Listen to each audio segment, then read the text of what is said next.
joining me in our studio now with more on potential challenges facing Nigeria in the new year and the perspective on the country's economic outlook for 2019 is the Chief Executive Officer of Financial Derivatives, Bismarck Rawani. Good morning and welcome to the Global Business Report.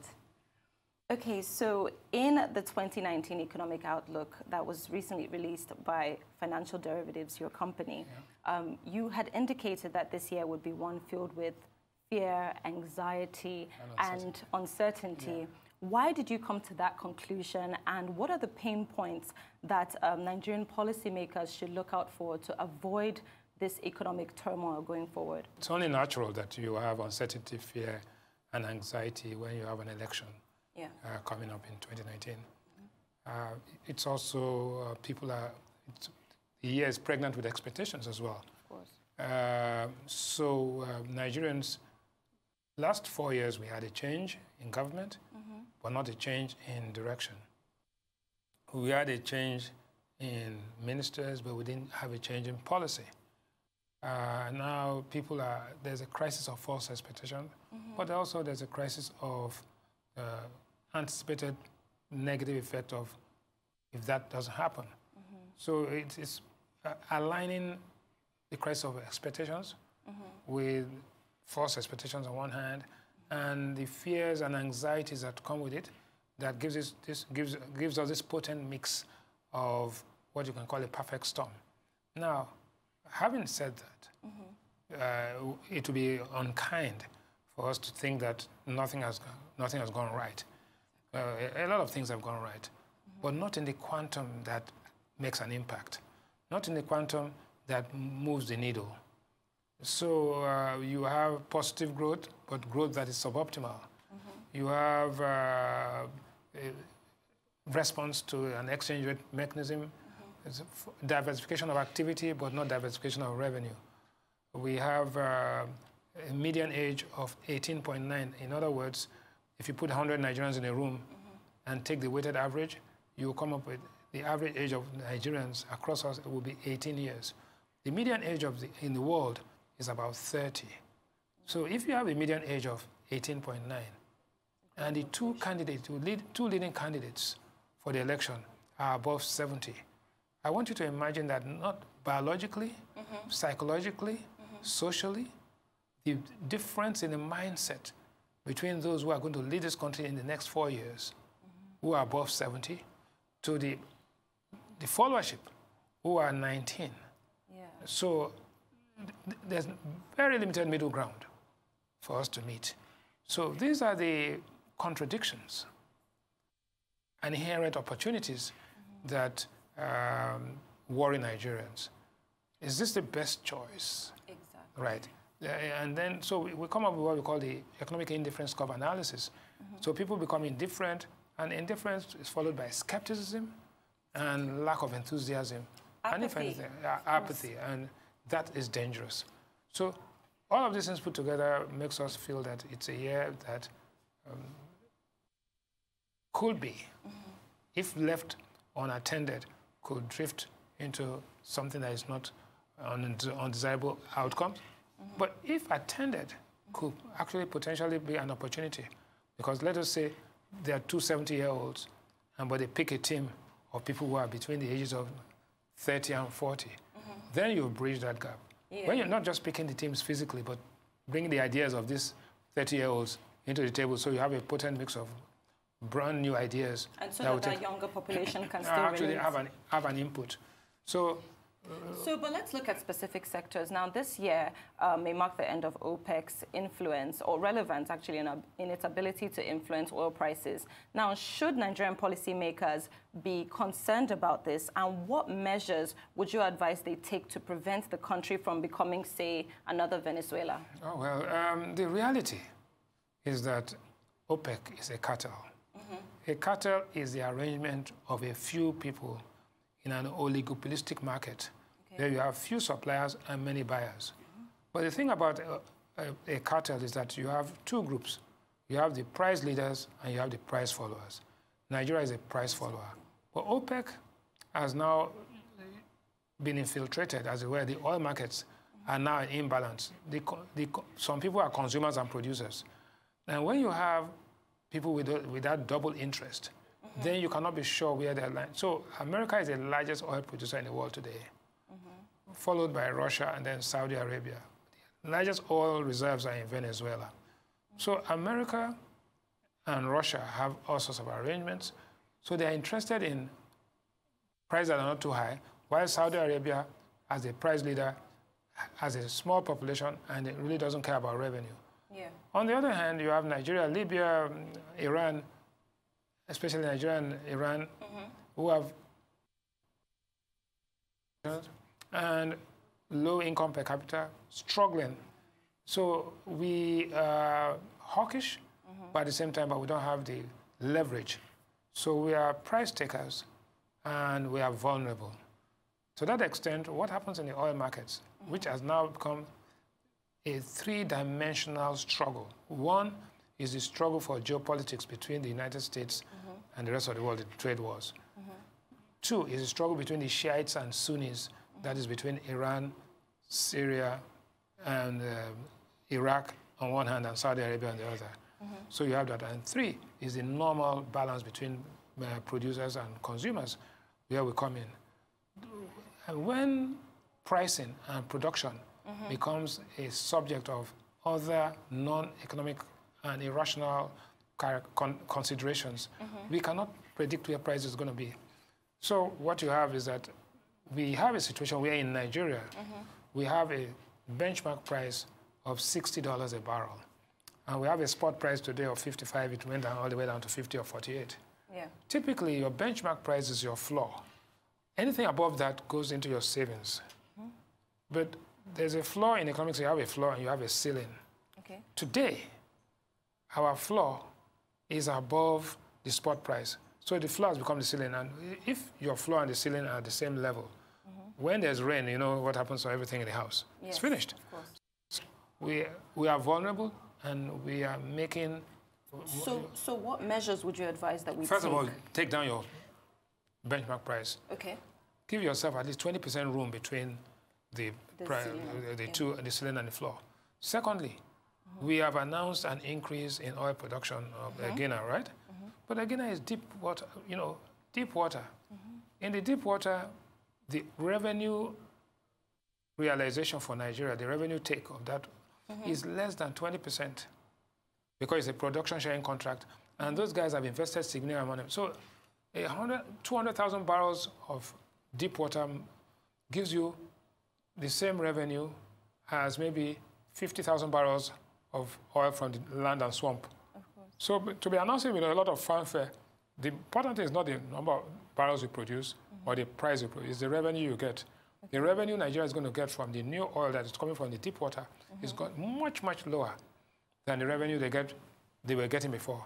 So in the end, you are going to have a situation where your oil revenue is dropping, your borrowings are increasing, you are going to have to implement a minimum wage to meet the objectives and expectations of this false expectations of your people. By the time you put it together, you're going to have domestic imbalances, external vulnerabilities, and a crisis of false expectation of people who think that they have a right of entitlement to a better life. Exactly. So now, if oil prices continue to drift downwards, for how long do you think the Central Bank of Nigeria can defend the Naira? And do you envision some kind of currency adjustments in the new year? Oh, yes. Defending the Naira is a strategy, not an objective. The objective is to make sure that the foreign exchange market is in equilibrium. Equilibrium means that your aggregate demand equals the aggregate supply and the price is efficient. If the price of oil drops, your oil revenues drop, your reserves come down, your terms of trade deteriorate, then you have no choice but to make an adjustment. The quantum of the adjustment, the timing of the adjustment, and the absorptive capacity of the economy to deal with it without creating structural problems, right? And a political fallout means it depends on the moral authority of the leadership. So as you go into an election where there are all sorts of promises and you're going to elections at all levels, state, and you have these market threats, price threats, and you have policies that are not flexible, that are rigid, right? Then it calls on the leadership of the country to be much more futuristic, right? And much more practical in dealing with the problems. Absolutely. Because right now, we are growing at 1.8%. Population is growing at about 3%. People's expectations are high. We are highly dependent on imports. And we have an investment environment. And you predicted that we will continue to be dependent on oil? Oh, for a long time to come. Because we haven't, you see, the outcomes of 2020 are the decisions that we made in 2005. A long time ago. Right? Yeah. So this is not a, what they call it, it's not a chemical reaction that you put on a light and then the economy changes. No. It's a delicate balancing act. And the way I try to describe it is that you're in a bathtub, and there are three controls. There's the hot water, there's the cold water. And you're trying to find that balance where it's not too cold, but it's not too hot. So you are tweaking the two controls until you get that fine balance. So there's this supply of foreign exchange here, there's the demand for foreign exchange here, and you're trying to get that balance constantly. If you go and fix it at a particular level and it's not efficient, you would find that if you walk away from the bath, you said by the time you come back and you step into the bath, it's either too hot and you jump out, right? Or it's too cold and you jump out. And you have to fix it. So that's where we are. Okay, now I want to talk about the financial services sector. Now we expect the Access Bank acquisition of Diamond Bank to move along according to plan. But to what extent, do you expect fintech companies and telecommunication companies to cannibalize banking transactions in 2019? And what strategies should banks adopt to remain competitive in this situation? You ask a very interesting question. The reality is that money is what money can buy. Banks are providing services for the people. I told you just now, average age in Nigeria, 18.9, 19 years. The banks are led by people of a particular generation. The technology they're using, their infrastructure, their strategic plans were all made 10 years ago. Bricks and mortar. These are the roads. So they have their branches, they have their cashiers, they have their vaults, they had everything. But that time is gone. And everything now must adopt to meet Absolutely. this The new age. fintech companies only came of age 2-3 years ago. Recently, yeah. So they are born now to take care of now and tomorrow. Exactly. The banks were born last century to take care of the needs of last century. So all of these combinations are children of necessity to adapt and change very quickly to a changing environment. So it's not a static problem. It's not that, okay, we have 19-year-olds, their needs are this. Their needs are evolving, not, in fact, revolving. Right, because evolution is slow change, revolution is a fast change. So it's revolving, very like a spin. Yeah. And the banks, which are traditional institutions, very difficult to change, are doing that. So the first thing you are seeing is this combination of interests. Combination of interests followed by adjustments to their business model. Adjustments to their business model to meet the needs of a dynamic, and revolving community. So in this process, a few will die. Those who are smart enough will survive and thrive, right?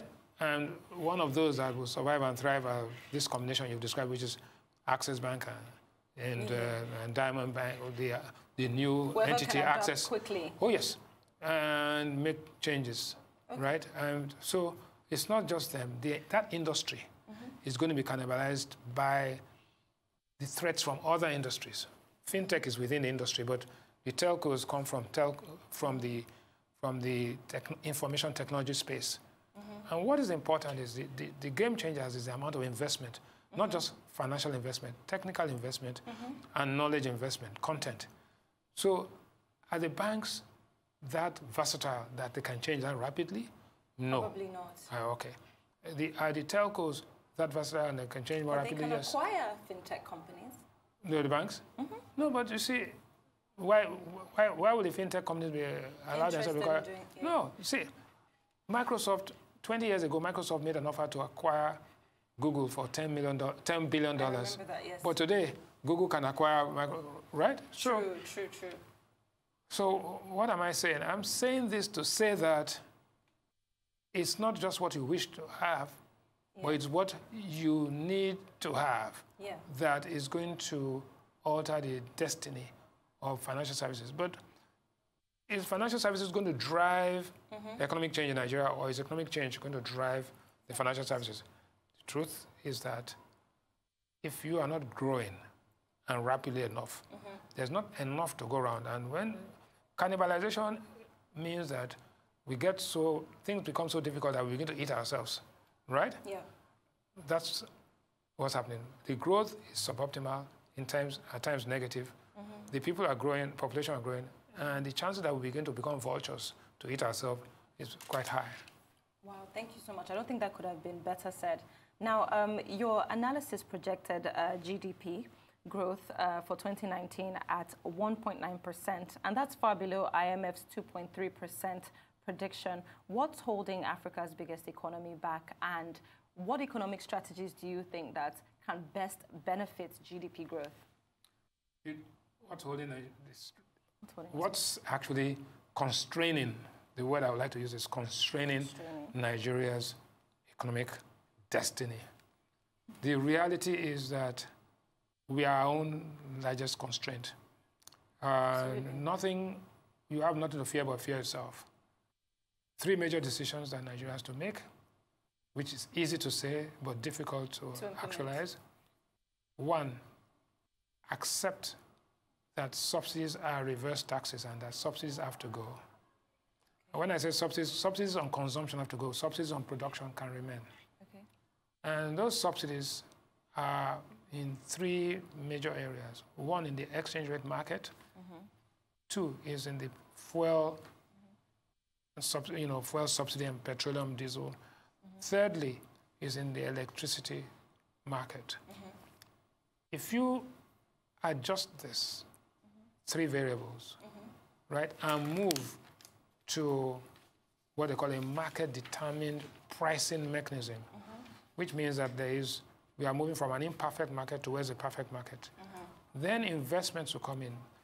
Today, of your $427 billion of GDP, you have only $62 billion of it is investment. For you to make an impact, $62 billion have to become $180 to $200 billion with a multiplier effect on income. If you got that up, right, significantly, you would find that income will grow at a much more rapid rate. If you don't do that, all you are going to see is you are going to be muddling through. And let me put it clearly so that your viewers can understand. Nigeria has a management problem and not a revenue problem. We do. And therefore, the revenue windfalls have helped to mask the problem, but did not solve the problem. Even if you quadruple Nigeria's revenue today, the problems will not go away. It's only a question of time before the management problem will catch up with you. And what's the management problem? The management problem is how you manage and organize yourself. Yesterday, some people were going to the airport, spent virtually 30 minutes from Victoria Island getting to the airport, just between climbing a ramp and going to the departure lounge. It took them 1 hour. What is that? Organization. All you needed to do was to get somebody to make sure that the vehicles go so that others can come. That's a symptom of a management problem. You built an airport terminal, you built a car park, but you cannot manage the flow of cars. The same thing is happening. The bridges, Lekki Bridge, it's all over the country. They are symptoms of a management problem. So the biggest management problem is governance then? Yes, everywhere. Yeah. So as long as you are disorganized, the outcomes are going to be negative. So 1, we will deal with these subsidy issues and the policies, but more than anything else, until we deal with the management problem, which emanates from leadership, followership, and others, we are going nowhere, unfortunately. So I'm really enjoying this interview now, but we have to take a quick break. You're watching the Global Business Report here on Arise News. It's time now for a short break, but there's plenty more ahead to discuss here with Financial Derivatives CEO Bismarck Rwani, including more on Nigeria's financial outlook in 2019 and the road ahead for other economic drivers besides oil. Stay with us.